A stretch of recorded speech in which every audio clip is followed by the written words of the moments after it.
सबसे पहले मैं प्रोफेसर जॉन डेवी जी की 161वीं जयंती के उपलक्ष्य में सबको हार्दिक बधाई देता हूं।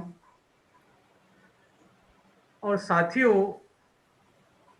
मैं धीमन पीआर अंबेडकर जी और नाहर सिंह जी की टीम को भी बहुत सारी बधाइयां देता हूं।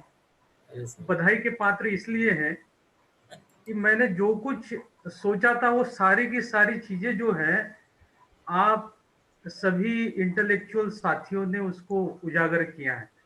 So hardly anything remain for me to explain why Dr. B.R. Ambedkar owes his intellectual life to Professor John Dewey. लेकिन तकाजा है कि मुझे बोलना है, अगले 20 से 25 मिनट 30 मिनट बोलना है। तो साथियों, बहुत ही महत्वपूर्ण बातें प्रोफेसर जॉन डेवी के बारे में सुंदर पाल सिंह सर, रमेश चंद सर, अंबर सिंह चौहान जी और राजाराम आनंद जी ने, धीमंत राजाराम आनंद जी ने बहुत ही महत्वपूर्ण और बहुत ही सटीक जानकारियां आपको सभी इंटेलेक्चुअल सहयोगियों को दी है। साथियों,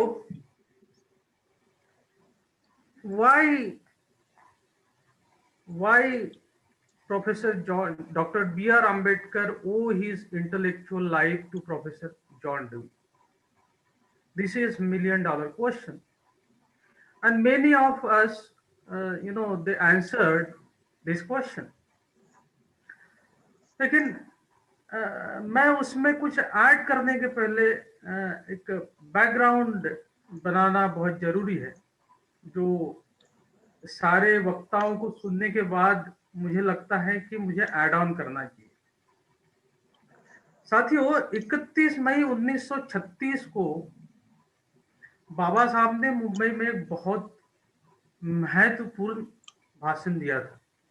31 मई 1936 को, जो मराठी में, भाषण का शीर्षक था Mukti Kon Pathe, path of solvation.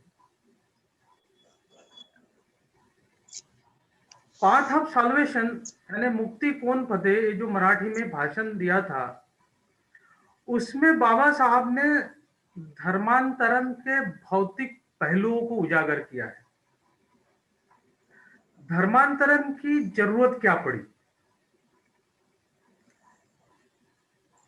Davy का प्रभाव, प्रोफेसर जॉन डेवी का प्रभाव बाबा साहब को के ऊपर समझने के लिए मुझे इस भाषण से महत्वपूर्ण और कोई उनका रीडिंग्स जो है जब मैं पढ़ रहा था तो मिली नहीं।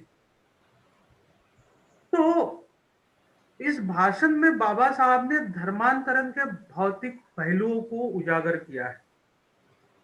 1937 में, 1936 में जो पहलू धर्मांतरण के, जो बातें धर्मांतरण के लिए प्रेरित कर रही थी बाबा साहब ने, उस बातों को मैंने आज के परिप्रेक्ष्य में ढालने की कोशिश की। बाबा साहब धर्मांतरण के भौतिक पहलू को 1937 में जब डिस्कस कर रहे थे, तब वो अस्पृश्यता डिस्कस कर रहे थे। बाबा साहब 1937 में अस्पृश्य लोगों को, बहुजनों को पीने के पानी का अधिकार नहीं था, इस बात को उजागर कर रहे थे। शादी ब्याह में घोड़े पे बैठने का अधिकार हमें नहीं था। यहां तक कि लैट्रिन जाते समय तांबे का, मतलब लोटा लेके जाना भी अस्पृश्यता मानी गई थी उस दौरान, 1937 के पीरियड में, जब बाबा साहब ने मुक्ति कोण पथे ये भाषण 31 मई को दिया था। तो आज के परिप्रेक्ष्य में धर्मांतरण के भौतिक पहलू को अगर हम देखें, तो सवाल मैं अपने आप को पूछता हूं और आपके सामने रखता हूं, क्या बहुजन गरीब हैं? तो इस सवाल का जवाब आता है यस, बहुजन बहुत बड़ा तबका, 115 करोड़ में से 120 करोड़ में से बहुत बड़ा तबका, 70 to 80 करोड़ बहुजना आर पुअर।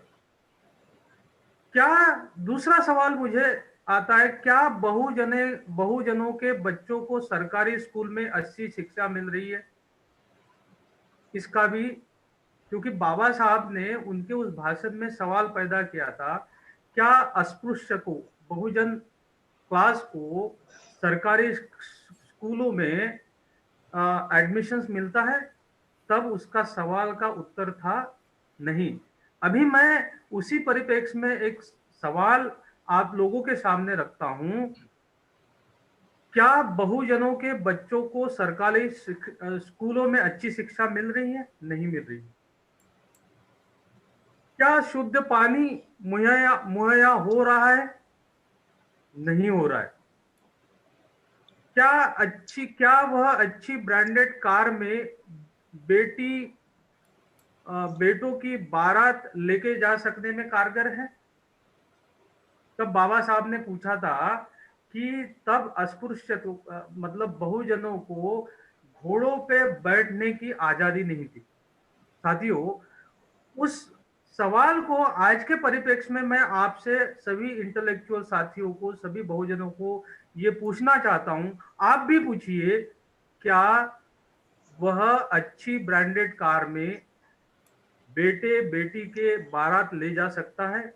इस सवाल का उत्तर है नहीं। कितने बहुजन अफोर्ड कर पाते हैं कि तांबे का घाघरा पानी पीने के लिए अभी वो ले सकते हैं? I am not talking about the people who are attending this particular workshop or particular webinar. I am talking about millions and millions of people who is Bahujana and who is deprived of even to afford एक तांबे का घगरा भी लेने में कामयाब नहीं है। कितने बहुजन जो है आज के परिप्रेक्ष्य में, कितने बहुजन जो है 2000 से लेके 5000 रुपए का बूट और चप्पल पहन सकते हैं? क्योंकि उस जमाने में बाबा साहब लिखते हैं कि अनटचेबल को, बहुजनों को चप्पल भी बूट भी पहनने का अधिकार नहीं था। उसको मैं अभी अभी के परिप्रेक्ष्य में उसको बदलता हूं और सवाल ये पूछता हूं कि कितने बहुजन 2000 से लेके 5000 रुपए का बूट और चप्पल पहन सकते हैं? 70 to 80 crores people cannot afford to have the boot or chappal of rupees 2000 to 5000 rupees. कितने बहुजनों के घर जैकवार और कोहलर के टॉयलेट्स है? ये मतलब बाबा साहब ने ये सवाल उस जमाने में उस परिस्थितियों को मद्देनजर ये सवाल रखे थे जो आज भी कायम है साथियों।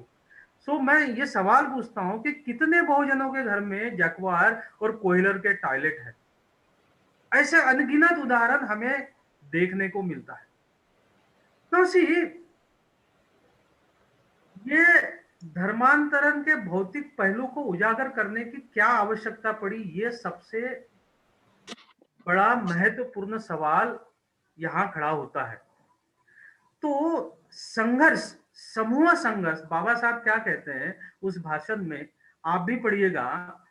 संघर्ष, चाहे वो समूह में संघर्ष हो, वर्ग में संघर्ष हो और जात में संघर्ष हो, ये संघर्ष जो है इसकी निर्मिति इन सारे भौतिक पहलुओं से होती है।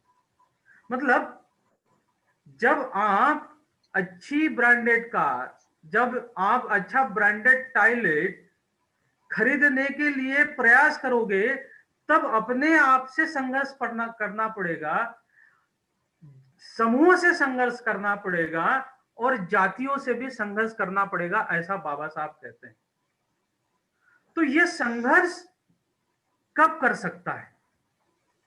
देखो 1937 की सिचुएशन अभी भी है, अभी भी वो परिप्रेक्ष्य बदला नहीं है साथियों, अभी भी वही चीजें हैं। कि ये संघर्ष की स्थिति में ये बहुजन वर्ग कब आएगा। ये संघर्ष की स्थिति में बहुजन वर्ग तभी आएगा जब उसको शक्ति और सामर्थ्य प्राप्त करेगा।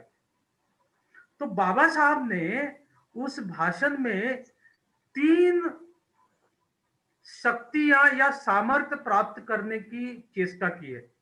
वो 3 शक्ति और 3 सामर्थ्य क्या है जो संघर्ष करने के लिए बहुजनों को प्रेरित करती है।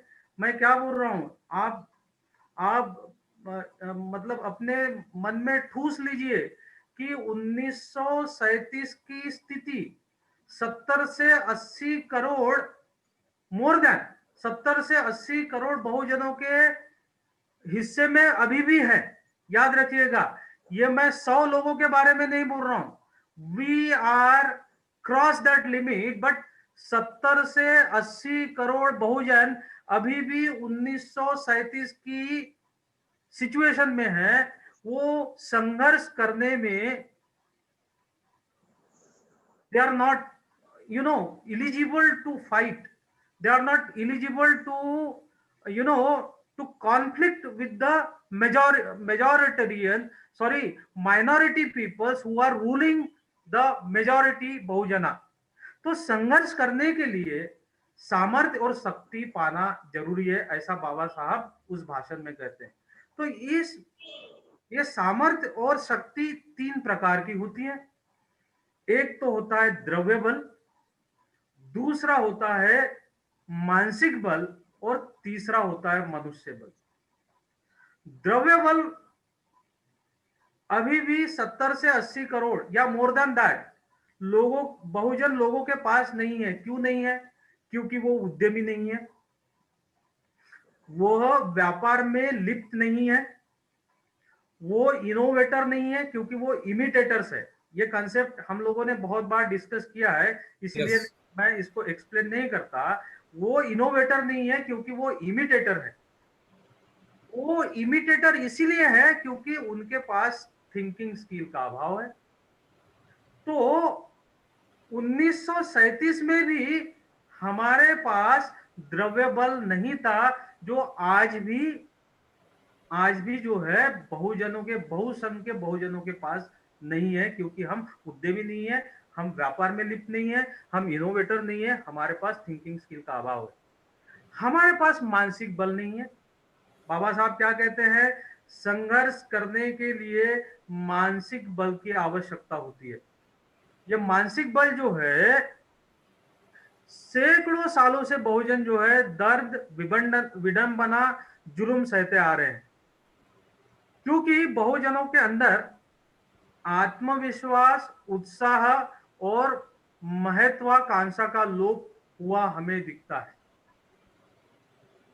आज भी बहुजन समाज का 85% पीपल में से, उसमें से इलाइट टॉप 3% निकाल दीजिए, 83% peoples they are deprived of self confidence, vigour and महत्वाकांक्षा, एम। इसका हमें लोप होता हुआ दिखता है, क्योंकि सैकड़ों साल से ये समाज जो है, ये समाज के पास जो है मानसिक बल का अभाव रहा है। तो मानसिक बल का निर्माण करना, द्रव्य बल का निर्माण करना, और तीसरी चीज जो है मनुष्य बल का निर्माण करना। मनुष्य बल का निर्माण करना मतलब साथियों, अभी भी हमारे पास मनुष्य बल का निर्माण नहीं हुआ है। क्यों नहीं हुआ है? क्योंकि हम लोग जो है एसोसिएटेड नहीं है। हमारा समाज अभी भी जाति, धर्म, पंथ, व्यवस्था, इन सब में बटा हुआ है, इसलिए हमारे पास अभी भी मनुष्य बल नहीं है। तो संघर्ष करने के लिए सामर्थ्य प्राप्त करना पड़ेगा। ये सामर्थ्य जो है 3 चीजों से आएगा, मनुष्य बल से आएगा, द्रव्य बल से आएगा, और मानसिक बल से आएगा, जिसका अभाव आज भी 1937 में भी था मेजॉरिटी ऑफ पीपल के लिए, और 2020 में भी है। साथियों, बाबा साहब एक बहुत ही pragmatic बात करते हैं.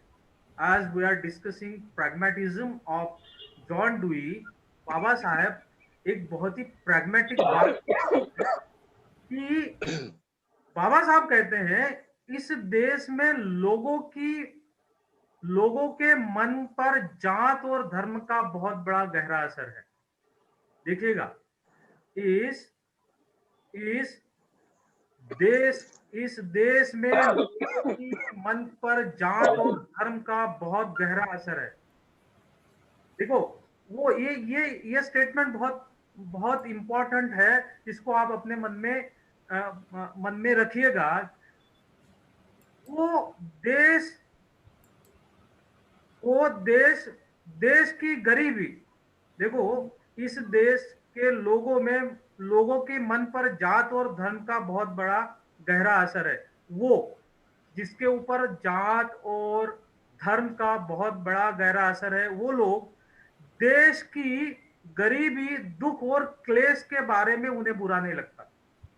देखो, उनको देश की गरीबी, दुख और क्लेश के बारे में उन्हें बुरा नहीं लगता, और बहुत बड़ा तबका उन्हें हटाने के लिए प्रयास भी नहीं करता. जब देश की बात आती है तो बाबा साहब इस भाषण में ही ये बात कहते हैं कि वो देश की गरीबी, बहुत बड़ा तबका, इन्हें बहुजन भी आ गए, गरीबी, दुख और क्लेश के बारे में उसे बुरा नहीं लगता, और बहुत बड़ा तबका उसे हटाने के लिए प्रयास नहीं करता. लेकिन अजूबा ये है, this is weird state of this is weird state of morality.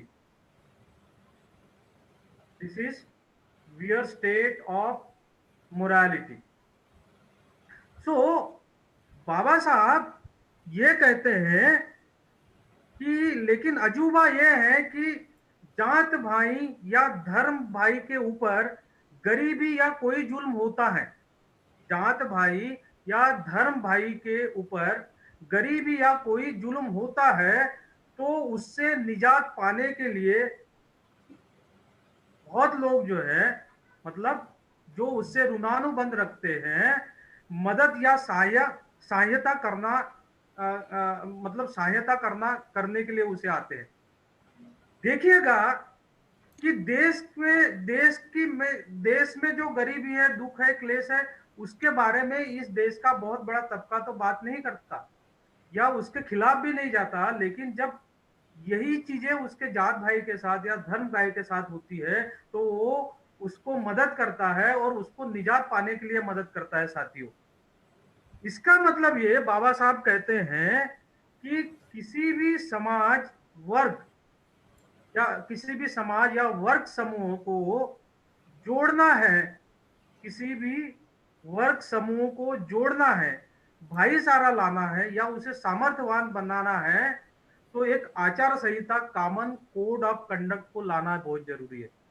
और साथियों, इसलिए बाबा साहब ने हमें बुद्धायनिज धम्मा दिया और वाईफाई लगा हुआ और creating common code of conduct, so that हम एक वर्ग समूह को जोड़े, हम भाईचारा लाए. इसीलिए साथियों, उन्होंने एक कॉमन कोड के तहत जो है बुद्धायनिज धम्मा दिया और 1956 में उन्होंने कन्वर्जन किया. तो सोचिएगा कि गरीबी से निजात पाना है, डिग्निटी ऑफ लाइफ जीना है, तो संघर्ष करना पड़ेगा समूह के साथ, वर्ग के साथ, और इस देश के अंदर पनपती हुई माइनॉरिटी जो रूलिंग क्लास है उसके साथ.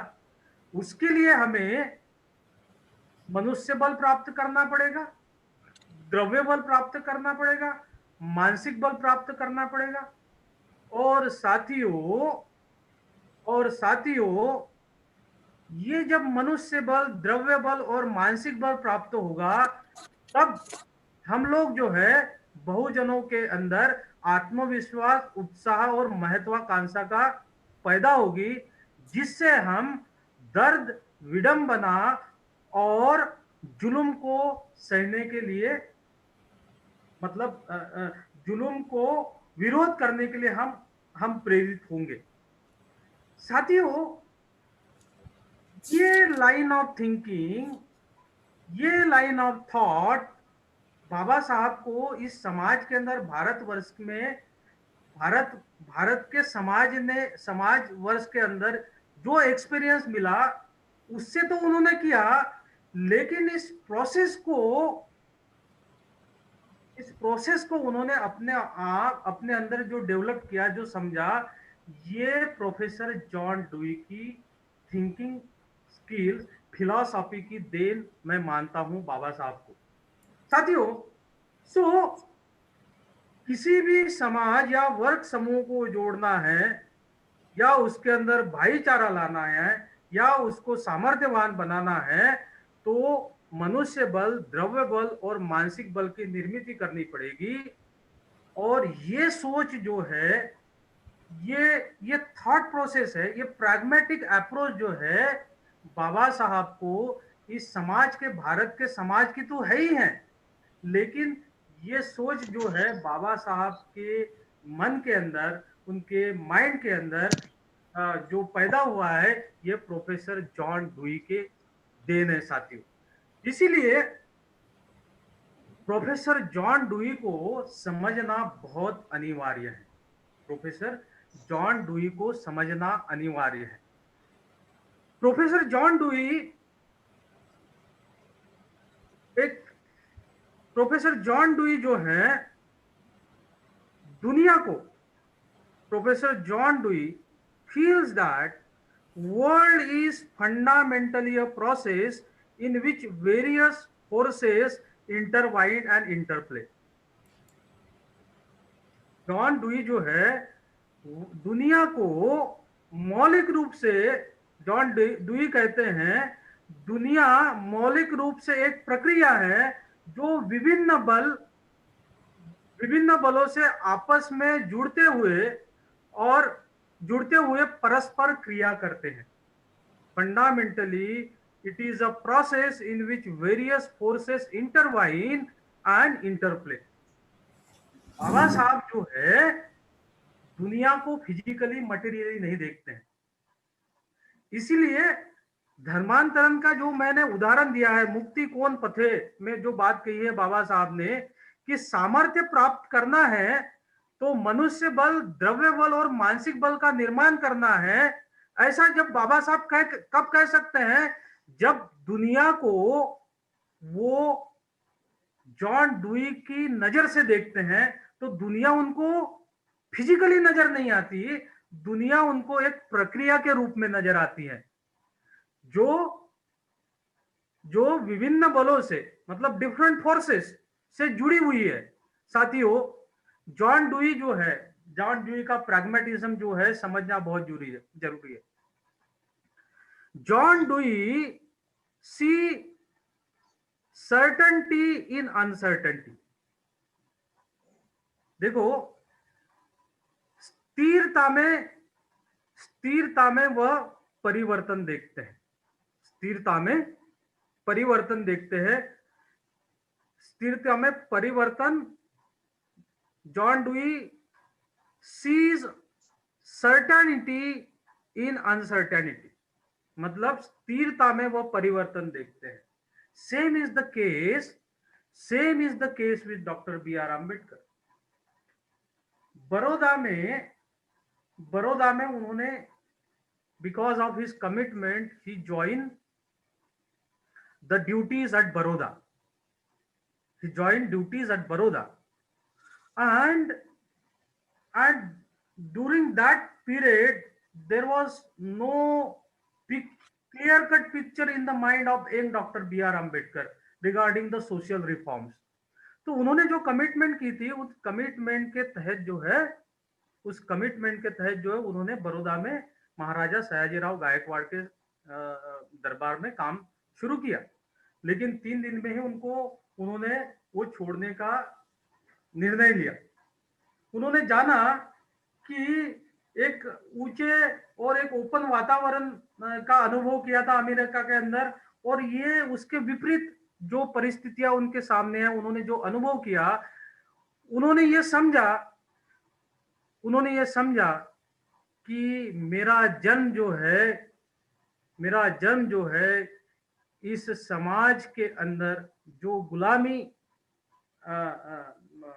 बलि पड़ रही है, उस गुलामी से मुक्त पाना, मेरे समाज को मुक्त पाना, उस पल उनके मन में ये भाव निर्माण हुआ, because he learn or he understand, he able to see certainty in uncertainty, he able, स्थिरता में वो परिवर्तन देखता है। जॉन डेवी जैसे स्थिरता में परिवर्तन देखते हैं, वैसे ही doctor B R Ambedkar learn this things from John Dewey to to see certainty in uncertainty. In entities he see processes. John Dewey जो है निश्चितता में वह अनिश्चितता देखते हैं, जैसे कहा मैंने। संस्था में वह प्रक्रिया देखते हैं। जॉन डेवी जो है संस्था में प्रक्रिया देखते हैं, मतलब सोसाइटी इज अ इंस्टीट्यूशन। तो सोसाइटी को जॉन डेवी जो है आदमियों का समूह नहीं देखते हैं, he see as a process how society and the individuals, men and women, they behave, they interact, they transmit, they look it into that instead of society as a environment where individual do संचार करते हैं। सो dewy जो है संस्था में प्रक्रिया को देखते हैं, वैसे ही डॉक्टर बी आर आम्बेडकर जो है संस्था में वो प्रक्रिया को देखते हैं। संघर्ष में वह परस्पर संबंध देखते हैं। इन कॉन्फ्लिक्ट ही सी इंटरकनेक्शंस। बाबा साहब, आप 1932 का पूरा पैक्ट आप याद करिएगा। In conflict he see interconnections. स्वतंत्र मतदार संघ की कल्पना जो है ये कई सालों के थॉट प्रोसेस का नतीजा है, जो बाबा साहब ने उनके अपने इस गुरु से सीखी है। इसीलिए आज का दिन साथियों महत्वपूर्ण है कि प्रोफेसर जॉन डेवी की फिलॉसफी को हम समझे। ही सी in isolation, he see connections and hope for communication, coordinations and action। साथियों, अलगाव में प्रोफेसर जॉन डेवी की प्रैग्मेटिज्म जो है संचार, समन्वय और एक्शन को देखती है।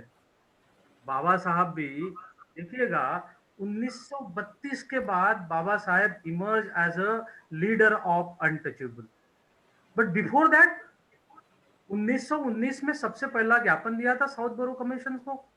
उन्होंने सबसे पहले बहुजनों को एजुकेशन की मांग की थी, उन्होंने रिप्रेजेंटेशन की मांग की थी साथियों। So in isolation he sees connection and hope for communication, coordination and action. Simon commission के साथ भी वही हुआ। हम अपने बच्चों को हमने भी सिखाया, हमारे बच्चे भी सीखते हैं कि गो बैक साइमन। वाई हम साइमन कमीशन जो है बहुजनों के हितों के बारे में सोच रहा था, लेकिन हमें क्या सिखाया गया है?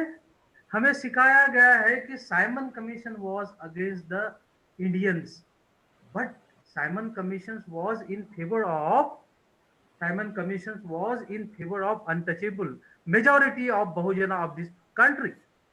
So बाबा साहब ने एक ज्ञापन दिया जिन्होंने 4 चीजें मांगी थी, और वो 4 चीजों के लिए, जिसमें एजुकेशन, रिप्रेजेंटेशन, ये बहुत महत्वपूर्ण चीजें साइमन कमीशन को बाबा साहब ने मांगी थी, और सिर्फ 4 ही सुझाव दिए उन्होंने। और 4 सुझाव देने के लिए साथियों उन्होंने 80 पेज का एक ज्ञापन दिया है। तो आप सोचिएगा कि like dewy What do we see in isolation? He see connections and hope for communications and coordinations and action. अलगाव में वो संचार, समन्वय और एक्शंस को देखते थे. And this what Dr. B.R. Ambedkar inculcate this ability of thinking from Professor John Dewey. Professor John dewy के ऊपर बाबा साहब का प्रभाव विस्तृत भागों में विस्तृत. If we want to understand the impact of professor on doctor Ambedkar, one has to look it into the study material. आज मैंने एक स्टाउड जो है, ये मेरे एक फेसबुक फ्रेंड है, स्कॉट स्ट्राउड. उन्होंने एक यूनिवर्सिटी ऑफ टेक्सास में पढ़ते हैं, जो मेरे फेसबुक फ्रेंड भी है. तो उन्होंने एक आर्टिकल लिखा है और उन्होंने वो आर्टिकल एक बड़ी गहराई से एक रिसर्च करके उन्होंने आर्टिकल लिखा है. जैसे मेरे एक साथी, मेरे ख्याल से सबसे पहले साथी सुंदर पाल सिंह जी ने बताया कि बाबा साहब ने जो जो किताबें रेफर की थी, वो किताबें आपको सिद्धार्थ कॉलेज की लाइब्रेरी और सिम्बायोसिस कॉलेज की लाइब्रेरी में मिलती है. तो उन्होंने लिखा है कि बाबा साहब के पास, बाबा साहब के पर्सनल कलेक्शन जो है, जॉन डुई की किताब जो है एथिक्स, जो 1908 में लिखी गई, influence of Darwin on philosophy जो 1910 में लिखी गई, जर्मन फिलोसफी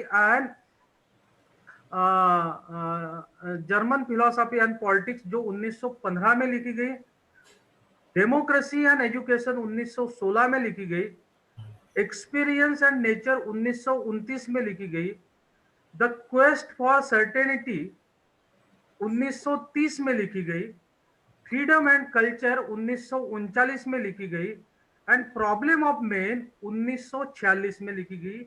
ये किताबें जो है बाबा साहब ने रेफर की है. और इसके अलावा जॉन डुई के ऊपर लिखी गई 6 किताबें जो है उनके पर्सनल लाइब्रेरी में उनको मिली, उन्होंने रिसर्च किया. अब मजे की बात जो है, मतलब बाबा साहब को प्रोफेसर जॉन डुई का महत्व समझना क्यों जरूरी है, ये बताना मैं आपको चाहता हूं कि how it impacts doctor B R Ambedkar. Professor John Dewey how impacted doctor B R Ambedkar. तो इतनी किताबों के ऊपर कहीं ना कहीं बाबा साहब ने अंडरलाइन करके रखा है, कहीं ना कहीं बाबा साहब ने उसको चेक मार्क में लिखा है. अब बाबा साहब की एक लिखने की एक नोट्स बनाने की एक प्रक्रिया थी. बाबा साहब क्या करते थे कि ग्रे, ब्लू और रेड कलर पेंसिल से मार्क करते थे. वो किताब के अंदर वर्टिकल मार्जिन लाइन करते थे, चेक मार्क करते थे, मार्जिन के अंदर अंडरलाइन करते थे टेक्स्ट को. तो वो ग्रे, ब्लू और रेड कलर से मार्क करते थे. अब ये हमारे जो मित्र ने एक निष्कर्ष निकाला है कि जब वो ग्रे पेंसिल से मार्क करते थे तो वो उन्होंने पुराने किताब में पढ़ा है ऐसा उसका इंडिकेशन होता था. रेड मार्क्स में जब उन्होंने अंडरलाइन या चेक मार्क्स बनाया है, मार्जिन के अंदर वर्टिकल लाइन बनाई है, तो उन्होंने वो ताजा पढ़ा है और उसका वो इस्तेमाल भविष्य में करने वाले हैं, ऐसा उसका इंडिकेशन उन्होंने उनके वो लाइब्रेरी के जो सेटिंग्स है या लाइब्रेरी का मैनेजमेंट है उसको स्टडी करके उन्होंने ये सारी चीजें उन्होंने लिखी है. तो साथियों, डेमोक्रेसी एंड एजुकेशन इस किताब के अंदर बाबा साहब का सिग्नेचर है, जो सिद्धार्थ कॉलेज में वो किताब रखी है और उसके ऊपर तारीख लिखी गई है 1/7/1917. वो कहते हैं कि no text was more engage by doctor Ambedkar than democracy and education. मतलब डेमोक्रेसी एंड एजुकेशन ही ऐसी किताब है जिसको बाबा साहब ने कई बार अनगिनत कोट किया है। अब डेमोक्रेसी एंड एजुकेशन को बाबा साहब ने मार्गदर्शक रूप में, डेमोक्रेसी एंड एजुकेशन ये जो किताब है बाबा साहब को मार्गदर्शक के रूप में साबित हुई है, मतलब वो गाइड है उनके लिए। ये गाइड क्यों है? अभी आप मेरा वो बैकग्राउंड स्पीच पे आइए कि धर्मांतरण के महत्व का बाबा साहब ने जो उद्बुद्ध किया था, वो थॉट प्रोसेस कैसे निर्माण हुई, वो थॉट प्रोसेस कैसी बनी, ये डेमोक्रेसी एंड एजुकेशन के किताब को पढ़ते वक्त हमें नजर आती है। बराबर। तो बाबा साहब ने डेमोक्रेसी एंड एजुकेशन का पहला पेज जब पढ़ते हैं, तो बाबा साहब ने पहली ही लाइन पे renewal of life by transmission, इस पहले ही पैराग्राफ में ग्रे कलर से अंडरलाइन किया है। आप समझिएगा कि बाबा साहब क्या कहते हैं, जॉन डुई इस किताब में क्या कहते हैं, the most notable distinctions between, John dewy इसको बाबा साहब ने ग्रे लाइन में अंडरलाइन किया है।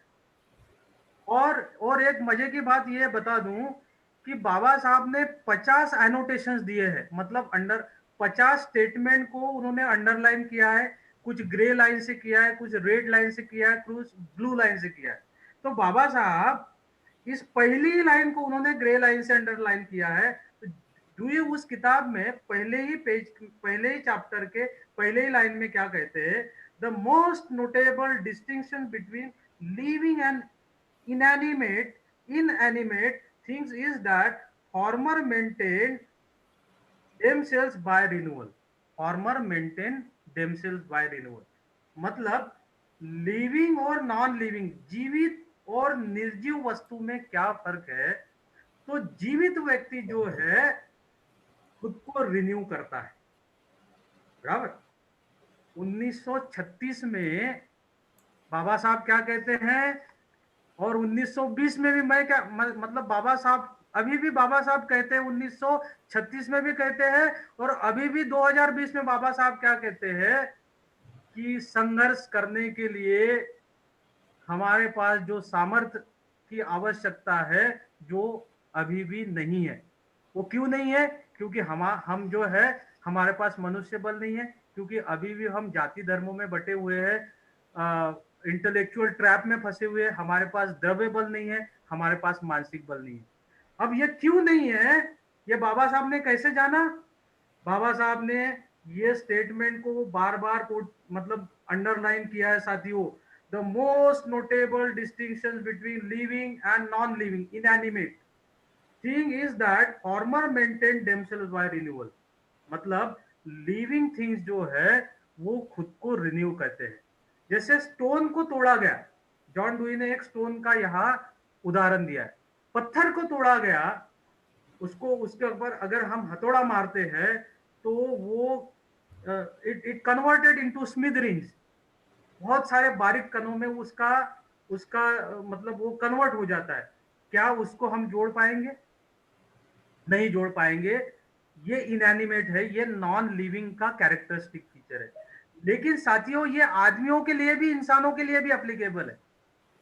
अगर किसी सुपर पावर ने उसको तोड़ा, किसी सुपर पावर ने उसको तकलीफ दी, किसी सुपर पावर ने उसको चैलेंज किया, आज के परिप्रेक्ष्य में मैं बोल रहा हूं कि इस समाज के, इस भारतवर्ष के सुपर, जिनके पास पावर है, उस पावरफुल ताकत ने बहुजनों को तोड़ने की कोशिश की, बहुजनों को तकलीफ देने की कोशिश की, बहुजनों को शिक्षा से वंचित करने की तकलीफ दी।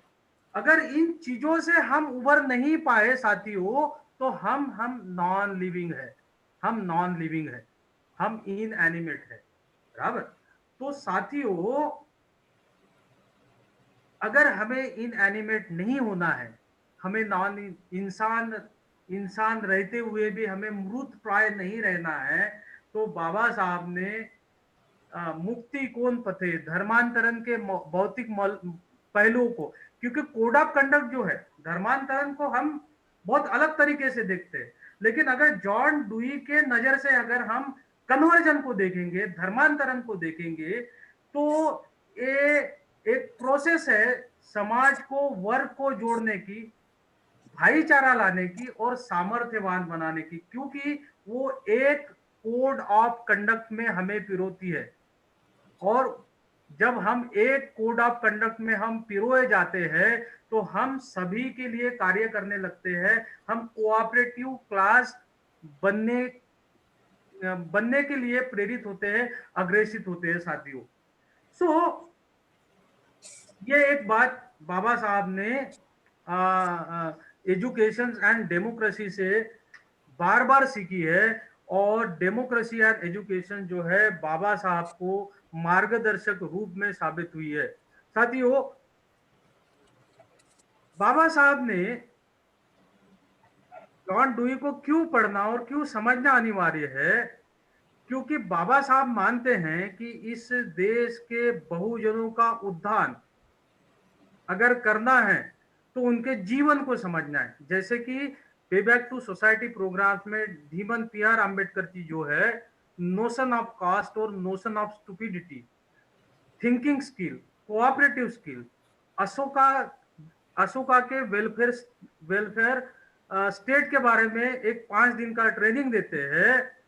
तो ये ट्रेनिंग ये कंसेप्ट को नहीं पढ़ाते हैं, वो जीवन जीने के सलीके को, तरीके को पढ़ाते हैं। तो बाबा साहब ने डेमोक्रेसी एंड एजुकेशन में जीवन जीने का तरीका, अनुभव और शिक्षा के कार्य, ये 3 महत्वपूर्ण मौलिक चीजों को समाज को, भारतवर्ष को देने की कोशिश की। मैं मानता हूं कि Baba Sahab was living legend. He was ahead of he was many times ahead of his guru. Professor John Dewey was armchair leader, but Dr. B.R. Ambedkar was the real leader who experimented his experience in the society. He experimented his his experience in the mob of people, what has not been done by Professor John Dewey. But we cannot ignore the contributions of Dewey in shaping the thinking process of Dr. B.R. Ambedkar in terms of concept of life, in terms of reconstructions of experience, in terms of समुदायों और व्यक्तिगत प्रस्तावों का अंतर संबंध, मतलब the interrelationship between groups and individuals. अगर इस देश में डिग्निफाइड क्लास का निर्माण करना है, तो इस देश के समुदाय, क्लास, कास्ट और इंडिविजुअल के बीच के इंटरकनेक्शन को समझना बहुत जरूरी है। और ये डेमोक्रेसी एंड एजुकेशन को बिना समझे हम इस संबंध के बारे में नहीं समझ सकते।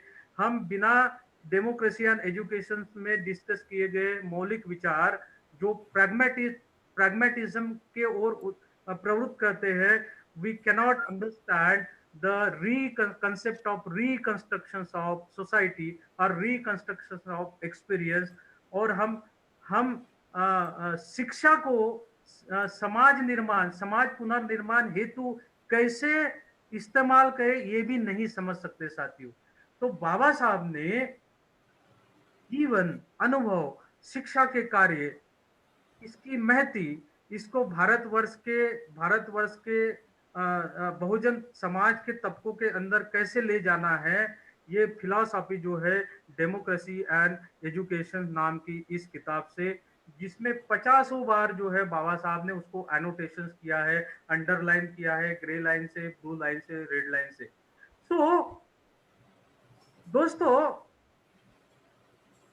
उसी पेज में बाबा साहब जो है रेड लाइन से जो बार बार इस्तेमाल करने वाले रेड लाइट इंडिकेट्स, एक स्टेटमेंट को उन्होंने मतलब रेड लाइन से चिन्हांकित किया है, अंडरलाइन किया है। वो स्टेटमेंट ये है कि society exist through process of transmission quite as much as biological life. Society exist through process of transmission. देखिएगा कि सबसे पहला रेफरेंडम जो है एजुकेशन पे और रिजर्वेशन पे दिया साउथ बोरो कमीशन को। फिर उन्होंने आ, आ, आ, आ, क्या बोलते हैं, न्यूज़पेपर निकाले, उन्होंने बहिष्कृत भारत निकाला, जनता निकाला, उन्होंने न्यूज़पेपर निकाला, 1930 तक उन्होंने प्रिंटिंग प्रेस चलाई।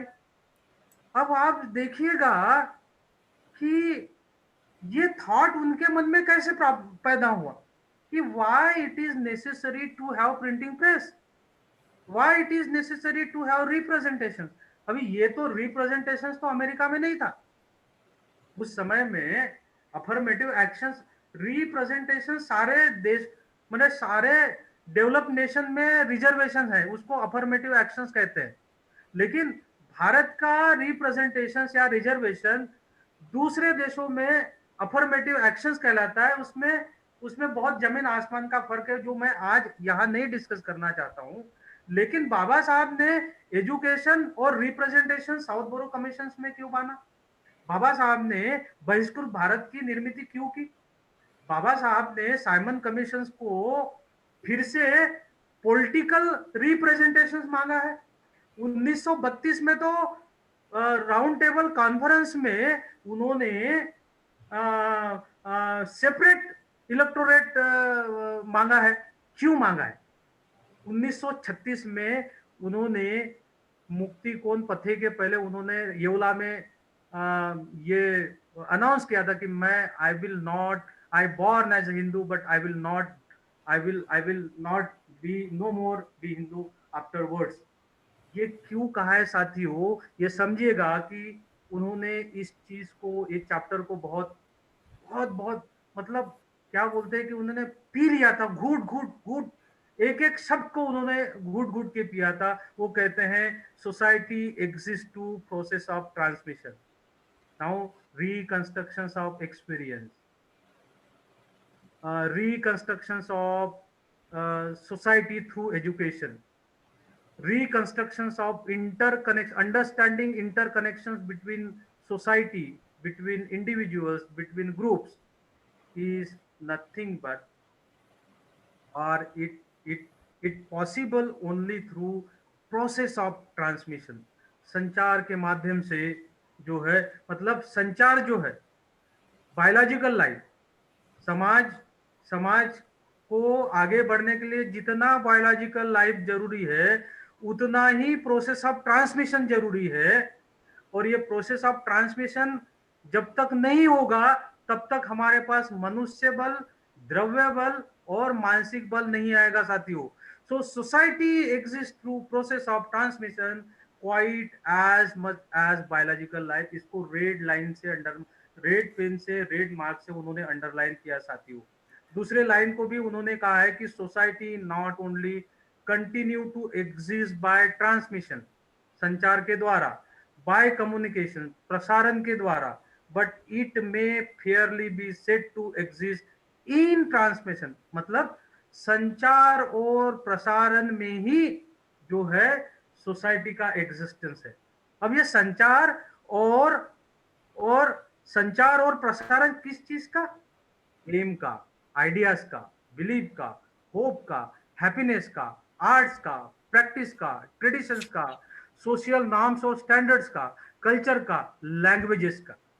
आप सोचिएगा कि ये एट्रीब्यूट जो मैंने गिनाए हैं, कितने एट्रीब्यूट जो है बहुजन समाज के अंदर, बहुजन समाज के अंदर ट्रांसमिट या कम्युनिकेट होते हैं। अभी भी we are opaque, we are not अटेड द सोशल एंडोस्मोसिस। और ये नहीं होना देना चाहिए, ये नहीं होना चाहिए।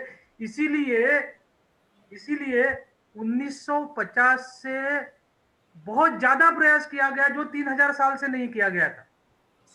जैसे ही कॉन्स्टिट्यूशन ऑफ इंडिया आई, जैसे ही हम डेमोक्रेटिक रिपब्लिक बने, वैसे ही उन्होंने इस देश के रूलिंग पीपल्स ने, जो माइनॉरिटी है, उन्होंने अपना गेम प्लान चेंज कर दिया।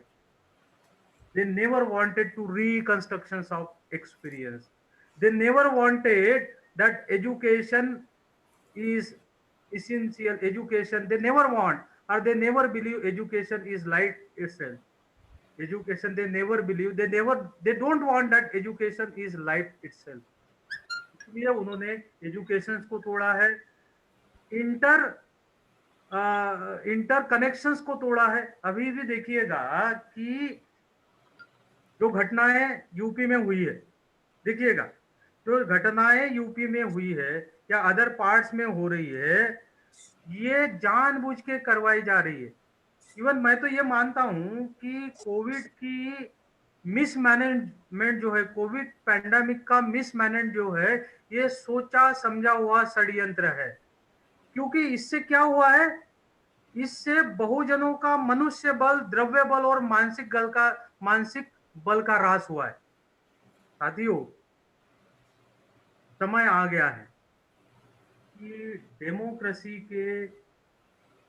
डेमोक्रेसी एंड एजुकेशन के हर शब्द को, हर सेंटेंस को, जैसे बाबा साहब क्या कहते थे कि I can reproduce professor John Dewey वर्बैटिम, मतलब जैसे वो बोलते थे वैसा ही जो जो शब्द उन्होंने कहा मैं अभी भी रिप्रोड्यूस कर सकता हूं, ऐसा बोलते हैं। इसीलिए साथियों अभी समय आ गया है, इन 91 इंटेलेक्चुअल का ये दायित्व बनता है कि बहुजनों के लिए कैसे मनुष्य बल का निर्माण किया जाए, कैसे द्रव्य बल का निर्माण किया जाए, कैसे मानसिक बल का निर्माण किया जाए, कोड ऑफ कंडक्ट, एक आचार संहिता के दायरे में कैसे लाया जाए बाबा साहब के नजरों से, इसके लिए कार्य करना बहुत जरूरी है। और ये कार्य करने के लिए अगर अपने आप को मानसिक रूप से बलवान बनाना है तो democracy and education, professor John dewy की फिलॉसफी को समझना बहुत जरूरी है, so that we can understand the the very very meaning of statement society not only exist, not only continue to exist by transmission, by communication, but it may fairly be said to be exist in transmission, in communication of ideas, belief, hope, happiness, art, practice, traditions, culture, language, and social standards and norms. Jai Bhim, Sathiyo. Thank you very much. Thank you very much. Very, very excellently presented, Professor John Dewey. साथियों, हमारे पास ठीक 9 बज गए हैं।